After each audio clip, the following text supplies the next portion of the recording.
شروع میں جب ٹی وی آیا تھا تو یہ تاکید ہوئی کہ ٹی وی بڑی اچھی چیز ہے جی، ٹی وی کے ذریعے سے فیملی جوائنٹ ہوگی، ایک کمرے میں بیٹھ کے سارے بچے ٹی وی دیکھیں گے، آپس میں قریب ہوں گے، ہیں ایک دوسرے تعلق میں، معلومات بڑھیں گی بہت کچھ، اور پھر آپس میں میاں بیوی کے جو تو میں گھر میں ہوتی ہے وہ ختم ہو جائے گی، ڈرامہ دیکھ کر سارے بیٹھے دیکھ رہے تو میں کچھ نہیں ہے، کوئی جھگڑا نہیں ہے، بچے چپ کر کے بیٹھ کے دیکھ رہے ہیں۔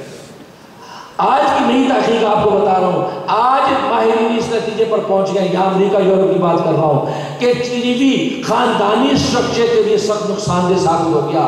اس لیے کہا کہ آپس کے جو آرگومنٹ جو گھر میں ہوتے تھے وہ آرگومنٹ مفید تھے، اس لیے اس آرگومنٹ کے بعد ایک رزلٹ نکلتا تھا گھر کی بہتری کے لیے، فیوچر کے لیے، بچوں کی بہتری کے لیے۔ لیکن اب کیا ہوا؟ اب کہتے ہیں ہر بندہ ٹی وی کو دیکھتا ہے، نتیجہ یہ کہ کوئی کسی سے کمیونیکیشن سارا ختم ہو گیا۔ ٹی وی دیکھا رہا 2 بجے تک، اس کے بعد آف کیا، چلو سو جاؤ، سو گئے، صبح ابا کام پہ چلا گیا، اماں نکل گئی، بچے اسکول چلے گئے، شام کا کوئی ڈسکس نہیں، گھر کے معاملے میں کوئی ٹائم نہیں ہے، ہر وقت ٹی وی۔ نتیجہ کیا ہوا؟ وہ کمیونیکیشن جو مقصود تھا وہ ختم ہو گیا، اور میں اس وقت فیملی اسٹرکچر اس ٹی وی کی وجہ سے خراب ہو رہا ہے۔ اب فائدے آپ جتنے بیان کرتے پھریں، فائدے تو ہوتی ہیں، ابھی ہر چیز کے فائدے ہوتے ہیں، یہ تو گو کے بھی فائدے ہیں دنیا میں، پیشاب کے بھی فائدے ہیں، یہ نہیں ہے، یہ تمہاری فصلیں سب سے زیادہ اچھا تو اسی سے اڑتی ہیں، جس کو قدرتی کھاد آپ کہتے ہیں، اس پیشاب پخانے میں بھی فائدہ رکھا اللہ نے، اسی سے آپ کی فصل اور زیادہ اچھی ہوتی ہے۔ اگر کوئی یہاں پر جو کاشتکار بیٹھا ہو کہ جی قدرتی کھاد ہے یہ سب سے اعلیٰ ہے، فائدے تو اس میں بھی ہیں، کیا مطلب وہ سجا کے رکھ لو گھر میں؟ نہیں میرے دوست، فائدہ تو قرآن میں، اس شراب میں بھی ہے، قرآن کہہ رہا ہے فی منافع للناس، اس کے اندر نفع ہے، اور فرمایا فیما اسم کبیر، فرمایا کہ اس کے اسم اکبر من نفیما، فرمایا کہ یہ جوا اور شراب جو ہیں ان کا نقصان اس کے فائدے سے زیادہ ہے، نقصان فائدے سے زیادہ ہے۔ اس کے اندر قرآن بتا کیا رہا ہے؟ اس کا مطلب شراب اور جوئے کا فائدہ بھی ہے، قرآن خود ایڈمٹ کر رہا ہے کہ اس کا فائدہ بھی ہے، لیکن نقصان چونکہ شراب اور جوئے کا زیادہ ہے لہذا اس کو حرام کرتے ہیں۔ اس لیے یہ ورلڈلی تھنگس جس کا نقصان اگر حاوی ہے تو یاد رکھو وہ فائدہ نہیں، فائدہ تو ہر چیز کا، فائدے کی بنیاد پر کوئی چیز حلال اور پاک نہیں ہو سکتی، یاد رکھو یہ اصول ہے۔ ورنہ فائدہ آپ کو میں نے بتایا وقت سے وقت سب سے گندی چیز پیشاب پخانا، اس کا بھی فائدہ نکلا ہے۔ سانپ بچھو سے زیادہ مفید جانور کون ہوگا؟ سانپ بچھو کا بھی فائدہ نکل آئے گا۔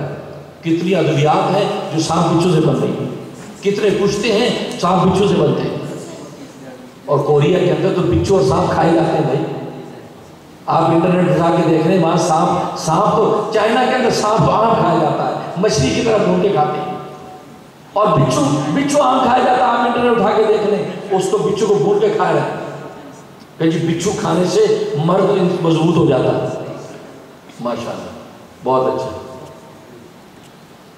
میرے دوست بزرگوں، یہ ذہنیت ختم کر دو، یہ فائدہ ہے جس میں فائدے کی وجہ سے ایک چیز کو حلال اور پاک نہیں کر سکتے۔ خیر بات کہاں چلے گئی؟ تو کہنے کا مقصد یہ کہ اس دین اسلام اللہ تبارک و تعالیٰ کو عظمت دی ہے، اس عظمت کو پہچانا، اور یہ نبی پاک صلی اللہ علیہ وسلم اتباع کا یار، تو لوگ ادھر ادھر کھڑے تھے، آپ خطبہ دینے لگے، آپ تقریر کرنے لگے، تو آپ نے کیا فرمایا؟ فرمایا کہ بیٹھ جاؤ، پیچھے والوں کو کہا بیٹھ جاؤ، جیسے کہ میری لوگ کھڑے ہو جائیں۔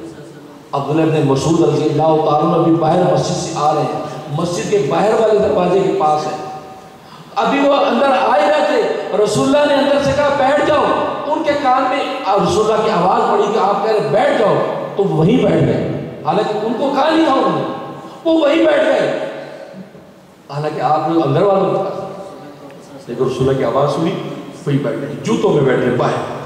خطبہ ختم ہو گیا، رسول اللہ نے دیکھ لیا، بعد میں بلایا، رسول السلام کیا، قریب آئے، کہا کہ ابن مسعود میں نے تمہیں تو نہیں کہا تھا کہ بیٹھ جاؤ، میں تو اندر جو کھڑے تھے ارد گرد ان کو کہا تھا بیٹھ جاؤ، تمہیں تو نہیں کہا تھا۔ اللہ اکبر، اس کو کہتے ہیں اتباع عشق۔ صحابہ کو ایسے قرآن نے نہیں کہہ دیا رضی اللہ عنہ ورضوا عنہ، اللہ ان سے راضی ہو گیا، وہ اللہ سے راضی ہو گیا، ایسے نہیں اللہ نے رضا کا پروانہ دنیا میں جاری کر، جنت ہونے کے فیصلے دنیا میں کر دیے، نبی جوتے پھینک کر آئی یہ بھی جنتی، ارے یہ بھی جنتی، ابو بکر جنتی، عمر فی الجنہ، عثمان فی الجنہ، علی فی الجنہ، زید بن حارث فی الجنہ، طلحہ فی الجنہ، عبد الرحمن بن عوف فی الجنہ، اللہ اکبر، عشرہ مبشرہ جس کو آپ کہتے ہیں، ان 10 کو تو دنیا میں کہہ دیے جنتیوں کی جوتے ہیں۔ یہ ایسے نہیں قربانی دی ہے، وہیں بیٹھ گئے، پوچھا کیوں تو بیٹھ گئے ابن مسعود، تجھے تو نہیں کہا تھا؟ کہا کہ اللہ کے رسول بات اصل میں یہ ہے کہ آپ کا کلام، آپ کی بات میرے کان میں پڑی کہ بیٹھ جاؤ، تو میں نے سوچا رسول اللہ کی آواز ہے کہ بیٹھ جاؤ، بس یہ سننا تھا، میرے گھٹنوں میں دم نہیں رہا کہ اب میں چل سکوں، میں وہیں گر گیا کہ رسول اللہ کی بات کی مخالفت نہ کہیں ہو جائے۔ رسول اللہ کا بیٹھ جاؤ، ابن مسعود کے پاس اب طاقت نہیں تھی کہ وہ چل نہیں سکتا، میں وہیں بیٹھ گیا۔ اور آج رسول اللہ کے کتنے پیغامات ہمیں پہنچ رہے ہیں، یہ قرآن و حدیث بھری پڑی ہے، کتنے پہنچتے ہیں، ہم کتنا مانا۔ اجی دیکھیں گے وہ 14 سال پہلے کی بات ہے، یہ آگے دیکھیں گے ابھی یہ جس سے امریکہ مفتی صاحب یہاں نہیں چلتی ہے، اللہ کے بندو یہیں تو چلے گی۔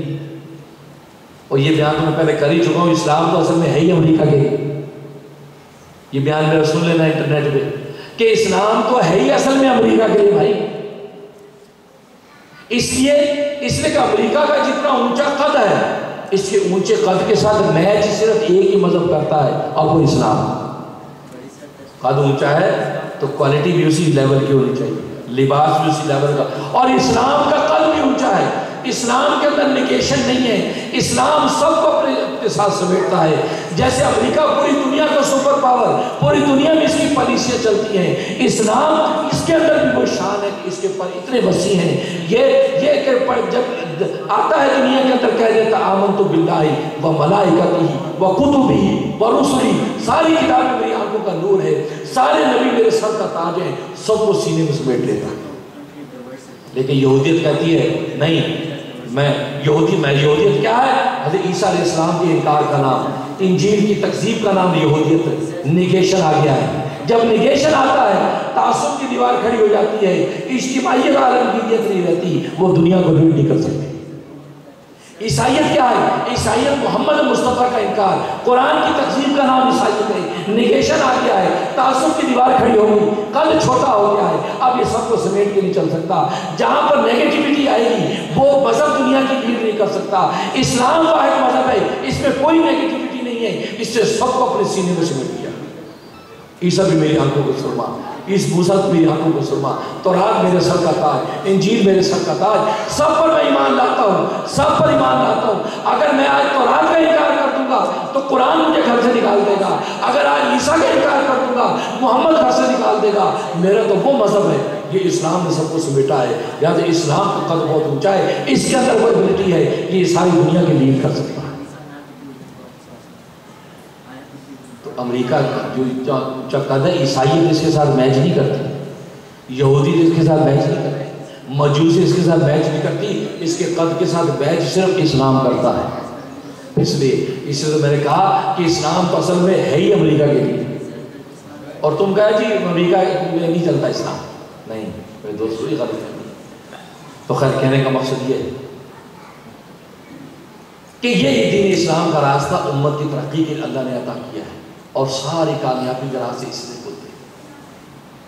یہ کہنا اجی بڑا مشکل ہے، اجی اور پھر رمضان کا مہینہ ہے، رمضان کا مہینہ یہ تو عباداتی سال کا پہلا مہینہ، یہ اسلام کا پہلا سبق ہے کہ تمہیں نفس و شیطان کے ساتھ لڑائی کیسے کرنی ہے، اسلام ہمیں بتا رہا ہے۔